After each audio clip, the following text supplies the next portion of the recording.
Olá a todos, vamos iniciar nosso curso de conceitos básicos e ultrassonografia da bolsa escrotal e parede abdominal. Inicialmente, nós temos que lembrar um pouco da anatomia do testículo. Ele é constituído basicamente por duas túnicas, a túnica albugínea mais externa, a túnica vaginal mais externa e a túnica albugínea, que é mais fibrosa e acaba formando o parênquima testicular propriamente dito. Ela possui a formação, ela faz septos no interior do testículo em direção à região central, formando o mediastino testicular e delimitando os lóbulos testiculares contendo os túbulos seminíferos. Os túbulos seminíferos eles drenam para a região do mediastino testicular, formando a estrutura chamada de rede testicular, que leva o conteúdo de sêmen pelos ductos eferentes até a cabeça do epidídimo, seguindo seu trajeto normal pelo corpo e a cauda do epidídimo e ducto deferente assim que recrutados. Basicamente, a vascularização testicular ela é constituída pelo suprimento arterial da artéria testicular. Também observamos irrigação arterial oriundas da artéria cremastérica e deferencial, mas o principal suprimento arterial testicular ele vem da artéria testicular que oriunda-se da aorta abdominal. Todos os vasos que drenam ou que suprem o suprimento, que suprem a necessidade arterial do testículo, eles descem pelo cordão espermático. A drenagem venosa ela é feita principalmente pelo plexo pampiniforme, que drena para a via testicular ou espermática interna, que a depender do lado vai drenar para a veia cava ou veia renal esquerda ou veia renal. No homem adulto, um testículo ele tem em média de 12,5 a 19 centímetros cúbicos, com a tendência de redução volumétrica com a idade. Na puberdade, o marcador masculino da puberdade seria do início da puberdade seria o volume testicular em torno de 4 centímetros cúbicos. Na minha prática clínica eu adoto essa variação de 9 a 19 centímetros cúbicos com uma faixa de erro de até 3 centímetros cúbicos, de 3 ml. Bom, como eu já havia falado, ele é constituído basicamente pela túnica albugínea, que forma septos, que se direciona para o mediastino testicular, que contém a rede testicular que drena os túbulos seminíferos. O suprimento arterial basicamente vem da artéria testicular e o suprimento venoso do plexo pampiniforme. Bom, as linhas de estudo na aula elas vão abranger desde lesões malignas testiculares, lesões tipicamente benignas e, claro, escroto agudo. Bom, dos tumores malignos primários testiculares, a ultrassonografia ela tem um papel importante, principalmente na diferenciação de lesões intra ou extratesticulares, tendo em vista que virtualmente quase todas as lesões nodulares sólidas intratesticulares elas são malignas até que se prove o contrário, e enquanto que as lesões extratesticulares elas são tipicamente benignas. Bom, como eu havia falado, virtualmente todas as massas ou lesões nodulares intratesticulares elas são malignas e o quadro clínico geral compartilhado desses tumores malignos primários testiculares envolve o desenvolvimento de massas ou nódulos testiculares unilaterais, indolores e sem um quadro clínico sistêmico exuberante. Normalmente, tais lesões elas costumam aparecer na faixa etária entre 15 e 35 anos de idade nos homens e correspondem a cerca de 1 a 2% das neoplasias malignas. E a principal etiologia disparada dos tumores malignos primários testiculares são de etiologia germinativa. Bom, os tumores malignos, no geral, seja ele primário ou secundário testiculares, eles apresentam características ultrassonográficas gerais compartilhadas. Normalmente são nódulos, massas ou lesões infiltrativas unilaterais, indolores, com crescimento exuberante, podendo se manifestar como nódulos sólidos hipoecogênicos, alguns homogêneos, podendo exibir áreas de heterogeneidade, caracterizada por necrose, hemorragia ou calcificações, especialmente em alguns subtipos específicos de tumores testiculares, eles têm a tendência a formar tais alterações. A grande chave do diagnóstico seriam a presença de lesões intratesticulares. Em alguns casos específicos de tumores, essas lesões já invadem as estruturas adjacentes, seja ela o cordão espermático ou epidídimo, no momento da apresentação. Alguns tumores malignos podem exibir aumento de vascularização testicular à semelhança de um orquiepididimite, porém, a evolução e tratamento do quadro costumam diferenciar os dois. Quando um tumor maligno ele é secundário, normalmente vem associado a um quadro sistêmico preponderante, tendo em vista que as principais lesões secundárias malignas testiculares são linfomas e leucemias. O paciente normalmente apresenta um quadro sistêmico importante, sendo raro a apresentação primária. Bom, a tônica de tudo isso é saber que lesões nodulares, intratesticulares, sólidas, heterogêneas, hipoecogêneas, homogêneas, de qualquer forma, vai necessitar de uma confirmação histopatológica. Por quê? Porque a maioria destas lesões, elas são malignas, ao contrário das lesões extratesticulares, que a maioria são benignas. Bom, dentre os tumores malignos, o tipo específico mais comum é o seminoma. Cerca de 40 a 45% dos tumores malignos primários testiculares são seminomas. É a principal malignidade primária do testículo. Os outros 60%, eles englobam vários tipos de tumores. Normalmente, tumores também de etiologia germinativa, mas não seminomatosos. Eles são o tipo mais comum de tumor envolvido na criptorquidia. Lembrando que a criptorquidia ela aumenta em torno de 48 vezes a chance do paciente apresentar uma malignidade testicular, e dessas, a malignidade testicular mais comum é o seminoma. A segunda mais comum na criptorquidia é o gonadoblastoma. Mas, para nossa sorte, o seminoma ele possui uma boa sensibilidade à quimio e radioterapia. Bom, como eu havia falado, o seminoma ele possui um espectro de apresentações muito variados. O mais típico do seminoma é ser um nódulo sólido, hipoecogêneo, normalmente homogêneo, intratesticular, unilateral. É incomum no seminoma apresentar áreas de necrose e calcificação no seu interior, apesar de ser possível essa apresentação. Lembrando daquele quadro anterior, eles podem se apresentar como nódulos, massas intratesticulares, lesões nodulares hipoecogênicas mal definidas, com aumento de vascularização ao Doppler colorido.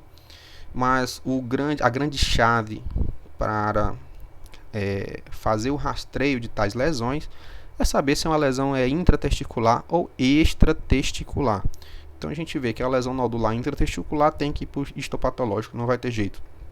Lembrando que é incomum a necrose e calcificação no seminoma puro propriamente dito. Também é incomum o seminoma aumentar os níveis de marcadores séricos, como beta-HCG e alfa-fetoproteína. Bom, os tumores germinativos de etiologia não seminomatosa, os principais são o teratoma, carcinoma embrionário e o tumor misto.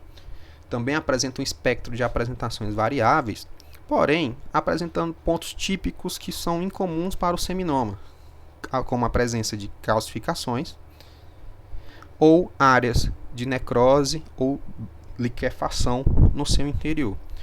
Esses dois apresentando-se com essas duas primeiras lesões sendo tumores carcinomas embrionários. Essa grande massa testicular com focos de calcificações, como a gente está vendo, seria um teratoma, e aqui um tumor misto. Lembrando que esses tumores germinativos não seminomatosos, diferentemente do seminoma, costumam aumentar os níveis séricos dos marcadores, como beta-HCG ou alfa-fetoproteína, sendo tais marcadores incluídos no estadiamento da lesão. Bom, dentre outros espectros de tumores malignos testiculares, é importante que a gente cite os tumores de estroma gonadal. Esses tumores, eles são originários basicamente das células de Sertoli Leydig. Os mais comuns são os tumores de células de Leydig. Eles apresentam um quadro clínico compartilhado de ginecomastia, feminização e perda da libido do homem. Um dado interessante do tumor de estroma gonadal é que 20% deles podem ocorrer em crianças e costumam apresentar uma taxa elevada de necrose e hemorragia, especialmente o tumor de células de Leydig. Como a gente vê na imagem, não há como, pelo ultrassom, eu olhar para isso aqui e dizer que é um tumor de estroma gonadal. Agora, eu consigo olhar para isso aqui e afirmar que é um nódulo sólido hipoecogênico intratesticular que merece avaliação histopatológica devido à possibilidade ou risco aumentado desse nódulo ser um tumor maligno. Lembrando que também podem se apresentar como pequenos nódulos hipoecogênicos, mas intratesticulares, também devendo ser avaliados de forma histopatológica.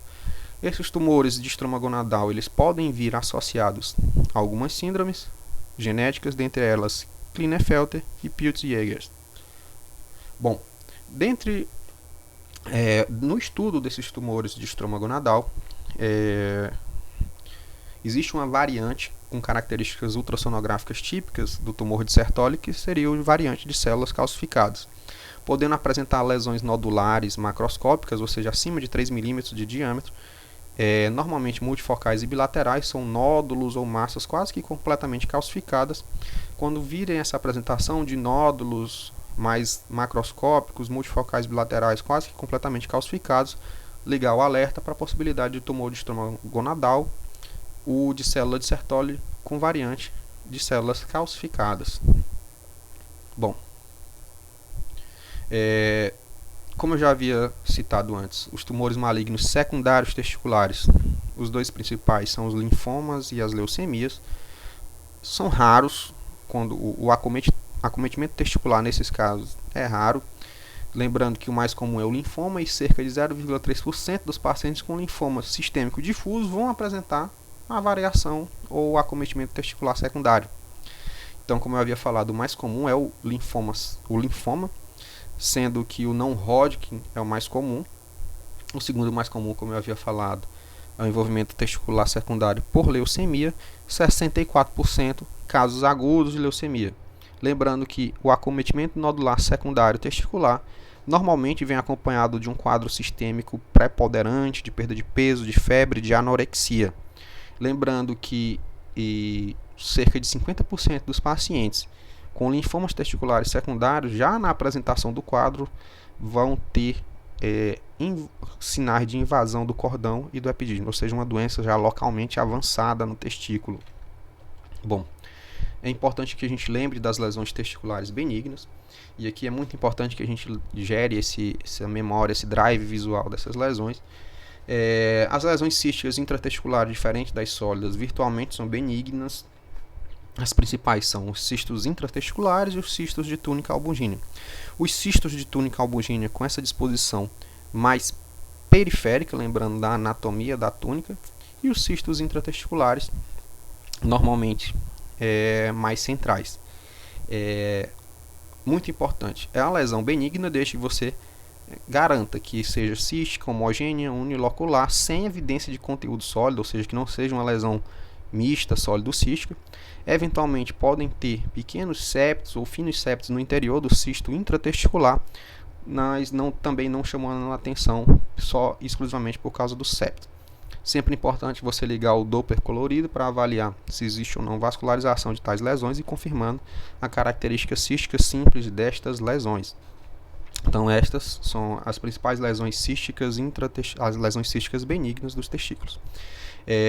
Outras lesões que merecem atenção seria a ectasia tubular da rede testicular, lembrando que no interior do mediastino mediastino testicular, a gente vai ter a rede testicular, que em alguns pacientes vítimas de trauma ou de infecções testiculares vão apresentar dilatações daqueles túbulos, daquela confluência de túbulos seminíferos que acontece nessa região, adotando esse aspecto geográfico sem efeito de massa, normalmente bilateral, relativamente simétrica, caracterizando a ectasia tubular da rede testis ou rede testicular.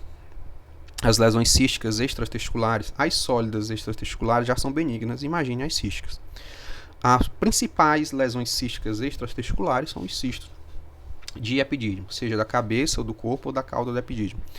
Esses cistos simples, epididimais, digamos assim, eles podem ser tanto um espermatocele quanto um cisto simples verdadeiro testicular. E aí, doutor, é preciso distinguir? Não muda a conduta e efetivamente elas são indistinguíveis ao ultrassom. Em alguns casos, essas lesões císticas do epidídimo podem apresentar finas septações de permeio. Um dado que pode ser cobrado de vocês é que normalmente as espermatocélidas elas são mais próximas ou na região da cabeça do epidídimo, enquanto que os cistos simples testiculares eles são mais evidentes no corpo e na cauda do epidídimo, mas são indistinguíveis ao ultrassom. Não há necessidade de diferenciar isso num laudo, por exemplo. Bom, com relação às calcificações, também são lesões benignas testiculares que a gente encontra nos nossos exames. Tanto calcificações macroscópicas extratesticulares, calcificações escrotais extratesticulares, que são tipicamente benignas, não há necessidade de citar tais calcificações no laudo, e a microlitise testicular. Essa sim, resultante de calcificações nos túbulos seminíferos testiculares, pode ser resultado de inúmeras condições, de infecções, de trauma, ou mesmo ser idiopática. Pode ser dividida em forma difusa ou limitada, lembrando que a microlitise, o diâmetro máximo desse foco hiperecogênico calcificado intratesticular deve ser de até 3 milímetros. A forma difusa vão ter mais de 5 focos e a forma limitada menos de 5 focos. O grande porém da microlitise testicular é que ela é um fator de risco, apesar de controverso, para desenvolvimento de lesões nodulares malignas do testículo, e a principal delas sendo o seminoma. Bom, com relação a outras condições benignas testiculares, a hidrocele é algo comum de acontecer na nossa prática clínica.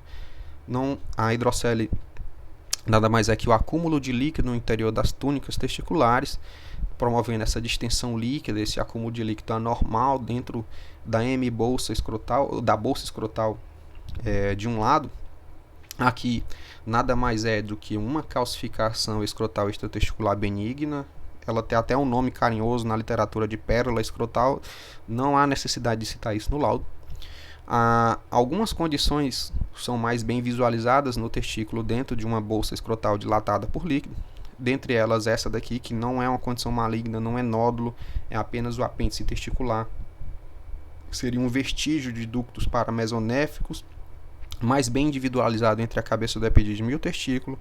Não tem função, seria uma espécie de órgão vestigial testicular. O apêndice testicular, a única função dele é torcer e dar dor escroto agudo. Bom, voltando à hidrocele, elas mais comumente são adquiridas, e quando se fala de hidrocele adquirida, a principal causa é o trauma testicular. Das hidroceles congênitas, a principal fisiopatologia seria a persistência do conduto peritônio vaginal, com a tendência à resolução espontânea até os 18 meses de idade da criança. Como eu já havia falado, existem algumas lesões, entre aspas, testiculares, que nada mais são do que remanescentes ductais. Uma delas é o apêndice testicular, que é o resquício do ducto milleriano ou paramesonéfrico, como eu já havia mostrado para vocês. E a outra, mais rara, seria o apêndice do epidídimo, que seria um resquício, desta vez, do ducto wolffiano ou mesonéfrico. Cerca de 80% dos homens têm esse apêndice testicular identificável ao ultrassom de bolsa escrotal, não sendo uma condição patológica, não confundir com nódulo intratesticular, que a maioria deles, mais uma vez, lembrando e repetindo, são malignos. Bom, dentre outras causas que a gente avalia, causas benignas de avaliação da bolsa escrotal, nós temos a varicocele, que nada mais é que a estase venosa e insuficiência das válvulas das veias do plexo pampiniforme, ou seja, da drenagem do testículo. A grande maioria das varicoceles, elas são primárias ou idiopáticas, sendo mais comuns à esquerda justamente pela particularidade da drenagem do testículo esquerdo. Como é que funciona? As veias do plexo pampiniforme, elas drenam para as veias espermáticas internas ou testiculares. A direita drenando para a veia cava inferior, que é um sistema com maior complacência venosa e menor pressão hidrostática. Entretanto, a esquerda drena para a veia renal esquerda, que é um sistema venoso com menor calibre, maior pressão hidrostática e maior predisposição a lesões das válvulas do sistema de drenagem do testículo, predispondo a insuficiência venosa testicular e varizes testiculares, chamadas de varicoceles. A varicocele ela é diagnosticada por esse aspecto serpiginoso, de vasos dilatados, de aspecto serpiginoso, e principalmente com calibre acima de 2 milímetros, entre 2 e 3 milímetros, acima dessa faixa de calibre, você já pode considerar uma varicocele. Bom, dentre outras lesões Assim, só recordando, a varicocele, em raros casos, ela pode ter uma apresentação intratesticular, tá bom? Não é tão comum, mas pode ter varicocele dentro do testículo, não só na região do plexo pampiniforme. Bom, avançando. Existe uma lesão que é benigna, é um tipo de tumor germinativo testicular, mas que, como eu havia falado, por ser uma lesão sólida intratesticular, vai precisar de uma avaliação histopatológica, mas ela tem uma apresentação clássica no ultrassom, então é muito importante da gente lembrar da possibilidade do cisto epidermoide, que é um tumor benigno de células germinativas. Normalmente são avasculares ao Doppler e ele possui esse aspecto em casca de cebola. Esse aspecto em casca de cebola ou em espiral dessa lesão sólida do cisto epidermoide é clássico. Para quem vai fazer prova de título, isso aqui é cobrado, pode ser cobrado. Então, esse aspecto em casca de cebola, que são depósitos de queratina dentro do cisto epidermoide, dão essa apresentação mais clássica dessa lesão benigna intratesticular. Nem tudo que está intratesticular é benigno, mas virtualmente todos são malignos. Precisa de confirmação histopatológica. A outra forma de apresentação do cisto epidermoide é com uma densa cápsula fibrosa calcificada. Então, lembrar dessa lesão benigna, um tumor de célula germinativa benigno, cisto epidermoide, espiral ou casca de cebola ou cápsula fibrosa calcificada. Bom, com relação ao escroto agudo, principal causa de lhe chamarem num plantão à noite e que você realmente precisa correr para ir lá seria a torção testicular. A torção testicular, ela possui dois tipos. A torção testicular do tipo intravaginal, que é a mais comum de homens adultos jovens, e a torção extravaginal, adultos jovens ou adolescentes, e a torção extravaginal ou supravaginal, que é a torção mais comum em recém-nascidos. A torção do tipo intravaginal, ela normalmente é associada à deformidade em badalo de sino da fixação testicular. Aqui a gente observando uma túnica vaginal inserida de forma normal no aspecto posterior e inferior do testículo, enquanto que pacientes com a deformidade em badalo de sino, ela não tem essa inserção posterior e inferior, formando esse aspecto mais redundante, uma suspensão mais prolongada do testículo, predispondo que esse testículo gire em torno do seu próprio eixo e causando uma torção. A torção do tipo extravaginal, como eu havia falado, ela é mais comum em neonatos. A altura da torção normalmente é ao nível do anel inguinal externo, que é muito difícil da gente caracterizar o ultrassom, mas a gente consegue ver uma torção de todo o hemiscroto. E, como eu havia falado, é o tipo de torção mais comum em recém-nascidos, em neonatos.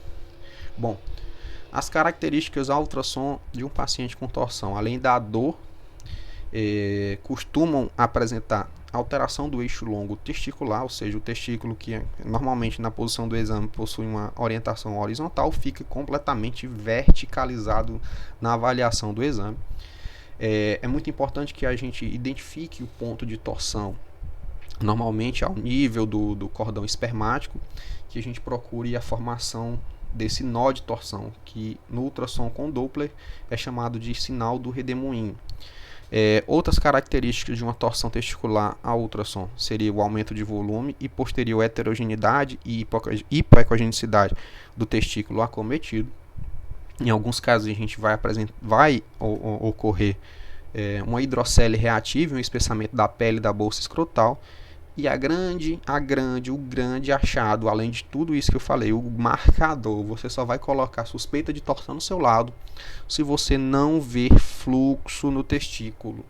Ligou o Doppler, baixou o filtro de parede, aumentou o ganho, reduziu a escala ao mínimo possível, não viu fluxo no testículo, aí sim você vai dizer que é suspeito para torção. Tá bom? Ou então existe uma redução expressiva da vascularização em relação ao outro testículo. Uma coisa muito importante no nosso exame é sempre comparar com o outro testículo, tá bom?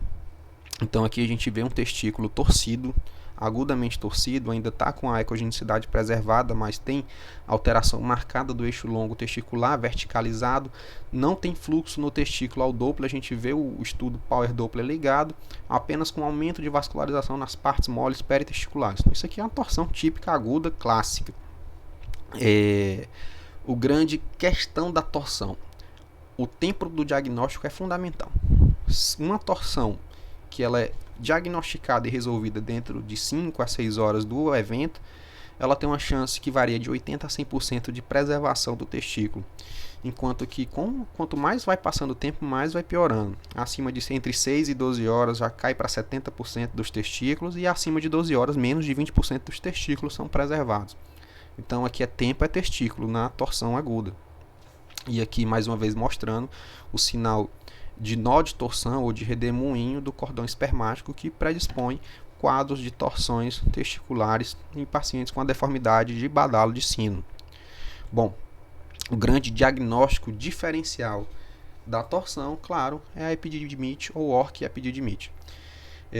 Ela é mais comum em adultos mais velhos, de meia idade, entre 40 e 50 anos, principalmente causada por bactérias oriundas de infecções do trato urinário baixo, as principais Escherichia coli, gênero Klebsiella e Pseudomonas. As principais características de uma epididimite ou orquiepididimite seria o aumento de volume e heterogeneidade, tanto do epidídimo inicialmente depois do testículo, com proeminente aumento difuso da vascularização ao Doppler colorido, especialmente em relação ao testículo contralateral. A literatura diz que cerca de 20% das epididimites evolui para a orquiepididimite, mas a gente vê muita sobreposição na prática clínica. Na prática clínica a gente vê muito mais orquiepididimite do que a epididimite isolada propriamente dita. Então, grande marcador da epididimite ou orquiepididimite, aumento difuso da vascularização testicular. Paciente com escroto agudo, testículo difusamente aumentado na vascularização ao Doppler, pensar em infecção testicular, em orquiepididimite. Às vezes esses mesmos pacientes apresentam hidroceles reativas e espessamento cutâneo, assim como na torção. Outro ponto importante da gente lembrar dos casos de ectopia testicular ou criptorquidia. Para nossa felicidade, a maioria das criptorquidias, o testículo ectópico se posiciona ao longo do canal inguinal, cerca de 80% dos testículos ectópicos, que nesse caso é um testículo ectópico no interior do canal inguinal, e dá para entender por que elas são mais comuns em recém-nascidos prematuros, porque a descida do testículo ela só se inicia após as 36 semanas de idade gestacional. Então, um menininho que nasce antes disso, prematuro, entre 34 e 36 semanas, praticamente 100% deles vão ter criptorquidia, sendo a descida testicular ela terminada em torno de 1 ano de idade, mas sempre tem que ficar atento para ver se o testículo vai realmente descer. O grande problema da criptorquidia é a possibilidade do câncer, que no caso o principal deles, o seminoma, o segundo mais comum, o gonadoblastoma. Outra possibilidade de complicação de uma criptorquidia seria infertilidade. Bom, mas criptorquidia, lembrou de criptorquidia, lembrar de ver direitinho o canal inguinal. Bom, a avaliação da parede abdominal ela é bem simples. O que a gente precisa saber mais aqui é a anatomia. Então, o grande foco da avaliação da parede abdominal é a identificação da anatomia, é conhecimento anatômico. Na parede abdominal, a gente vai ter basicamente 4 grandes músculos: um reto abdominal, os dois músculos oblíquos, interno e externo, e o músculo mais profundo, transverso do abdômen. Um ponto importante, saber que a aponeurose dos músculos oblíquo, interno, externo e transverso, elas formam a bainha do reto abdominal, e a bainha do reto abdominal na linha média do abdômen é chamada de linha alba, certo?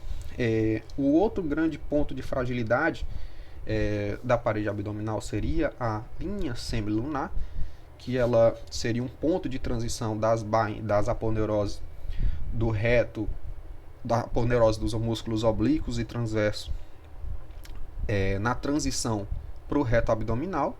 Antes de formar a bainha do reto abdominal, ela cursa formando essa linha semilunar, que é outro ponto de fragilidade. Assim, a linha semilunar ela se estende superiormente desde o nível da 5ª à 7ª costela e vai se inserir lá na crista púbica, lá embaixo.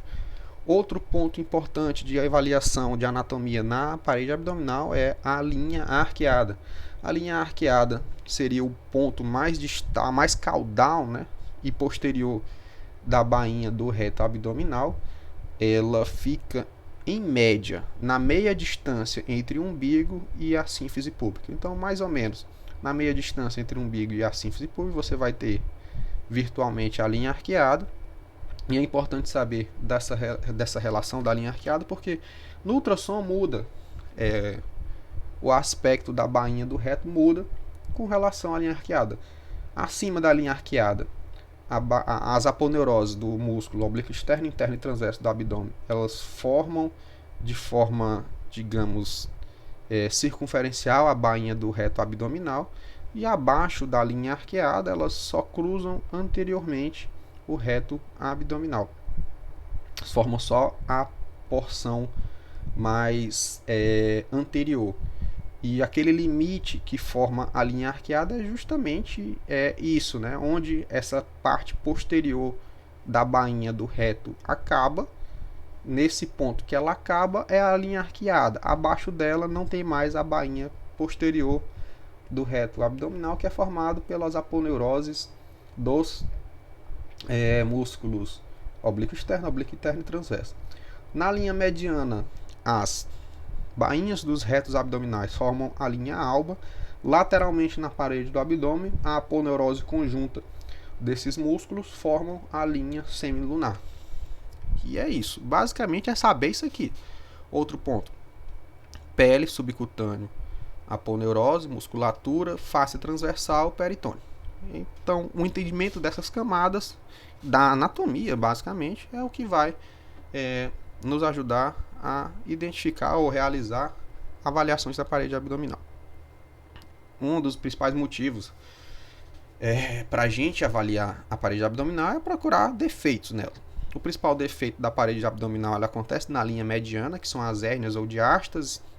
A hérnia com protusão de conteúdo peritoneal para a região subcutânea, a diástase apenas caracterizando o afastamento das bainhas dos retos. Bom, as hérnias ventrais normalmente acontecem em locais de fragilidade da parede abdominal, ou na linha alba ou na linha semilunar. Os principais fatores de risco são a idade, né? Pacientes idosos e obesos, aumenta a chance de você ter uma hérnia ventral. As hérnias da linha semilunar, ou hérnias laterais, elas possuem um nome específico, chamá-las de hérnias de Spiegel. Podem acontecer em qualquer lugar da linha semilunar, mas a localização mais comum seria a junção da linha semilunar com a linha arqueada. Aquele pontinho aqui, mais ou menos no terço médio da distância entre o umbigo e a sínfise púbica. Nessa região aqui é o local mais comum da formação de hérnias de Spiegel, que são hérnias laterais da parede abdominal, mas que podem acontecer em toda a sua extensão, sendo mais comuns aqui na junção da linha arqueada com a linha semilunar. Voltando aqui, as hérnias de Spiegel, elas praticamente 100% delas vão ter muita sensibilidade ao toque, à compressão no local que ela acontece. Dificilmente elas vão romper a aponeurose do oblíquo externo e cair no subcutâneo, diferentemente das hérnias ventrais centrais da linha mediana, que acabam tendo essa protusão do saco herniário da gordura mesentérica para o subcutâneo. Normalmente elas ficam contidazinhas pela fáscia, pela aponeurose do oblíquo externo.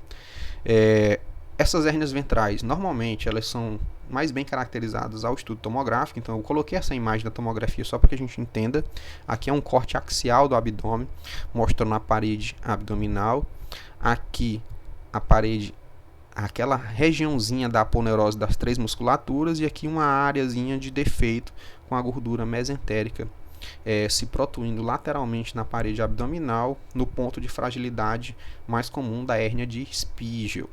E aqui a avaliação desse mesmo defeito a ultrassom, mostrando a pequena protusão. Você vê que não consegue chegar ao nível do subcutâneo, mas existe a falha, existe o gap e a passagem de conteúdo intestinal, no caso de gordura intestinal, para essa região mais superficial, contida anteriormente pela aponeurose do músculo oblíquo externo. Bom, as hérnias inguinais e femorais. Com relação à hérnia inguinal, nem sempre a gente vai conseguir diferenciar no ultrassom a hérnia inguinal direta da indireta, porque às vezes a identificação dos vasos epigástricos inferiores é bem difícil no ultrassom, mas a gente tenta. E o principal chave para o diagnóstico é perceber a protusão de conteúdo intestinal ou de gordura, conteúdo intestinal ou de gordura mesentérica para o interior do canal inguinal.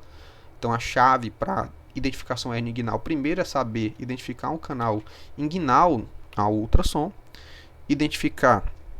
tentar identificar os vasos epigástricos inferiores, nem sempre é possível, sempre fazer a manobra de Valsalva ao nível do canal inguinal para ver se ele vai alargar ou vai encher de conteúdo intestinal ou de gordura mesentérica.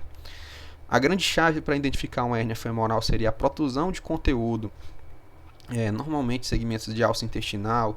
É uma hérnia que costuma causar estrangulamento, mas a protusão de conteúdo para o interior do canal femoral, que ele é medial à veia femoral comum. Então, aqui, se você pedir para fazer manobra de esforço ou encontrar conteúdo intestinal medialmente à veia femoral, é suspeito para hérnia femoral.